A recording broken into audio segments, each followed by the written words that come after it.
Okay, this is a true story, but it's so fucked up. I had to write it down. Um, that was probably one of the most humiliating customer interactions I've ever had in my life. I've been working at this grocery store for almost 4.5 years. This has never happened to me before. Today, I had a sweet little old lady, maybe 70 or 80. She's walked up to me and politely asked me if I could show her what aisle we keep the lubricants on. This is a very small lady, frail, old. She looked like she had a hysterectomy like 50 years ago. So I was thinking, of course, this poor lady must be having car trouble. So I walked her right to the automotive section and pointed out the WD-40. She immediately turned the brightest shade of red I've ever seen in my life. She goes,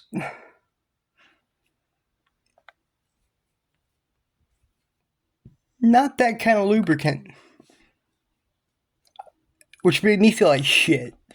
Right? Like, I realized it was not an automotive inquiry, it was a medical inquiry. I have some familiarity with medical lubricants. I have kidney issues. I'm familiar with catheters. So I apologized profusely. And I walked her right over to the HBC aisle and pointed out the KY jelly and the petroleum jelly and the Vaseline type products. Those are the only medical related lubricants that I could think of. And what was I gonna do? Like, get on the intercom, like, bing! Miss Sarah, can you tell me what aisle we keep the anal lube on? Like, that's not okay. That's not gonna go well.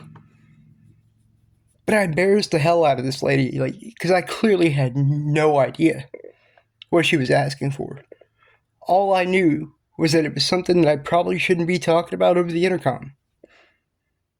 But I was at a loss for words. I didn't know how to help this lady.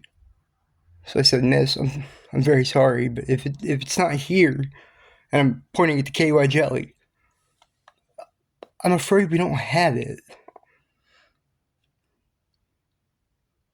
So she left.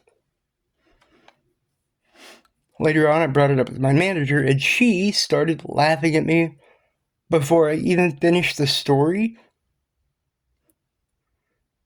She walked me right over the tampon aisle, pointed at a box on the top shelf marked Summer's Eve, and I started to panic.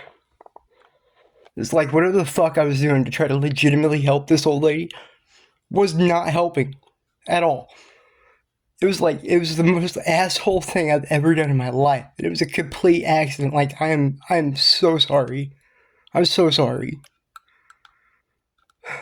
But I can blame the mask for this one though, right? Like, I can't smell anything. If Jason Sudeikis and Will Forte had been there, I'd know exactly what she was looking for.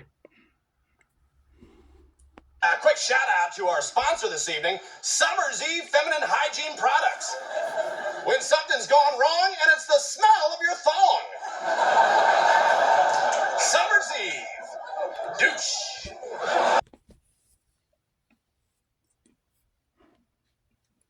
Just ask where it is. Ask where the Summer's Eve is, okay? There's not a rational cashier on the planet that's going to judge you for it, alright? It's fine. You might have a horror story going on between your legs, but it's not a detective noir thriller, okay? It's not a mystery, okay? We know some of y'all might have like a badly edited kung fu movie going on down there, like, where the hell those 10 guys come from? But that's not the point, alright? Guys are a huge pain in the ass. I get it, you don't want to have get a stalker because you accidentally said the word vagina too loud in public. Like, guys are libidos with feet. I get it. It's a huge can of worms. I understand the modesty. But you also want mandatory penis checks at public restrooms, so I'm really not impressed by the modesty angle. It's just not a big deal. That's why that kind of stuff is in the HBC aisle. And not in like some kind of pussy box we have sitting in the warehouse that we're going to embarrass you with. It's got film on it, and we're watching it, and everybody who's on their cycles to come watch it, we're all going to make fun of you. Nobody does that. Somebody walked up to me and ask me where the feminine hygiene products were, I swear to you, my response is not going to be, oh, she has a vagina. She must want the D. No, she doesn't want the D at all, bro. That's why she's looking for the summer's eve. And for the rest of the night, I felt like shit. Because this lady found the biggest douche in town and still walked out empty handed.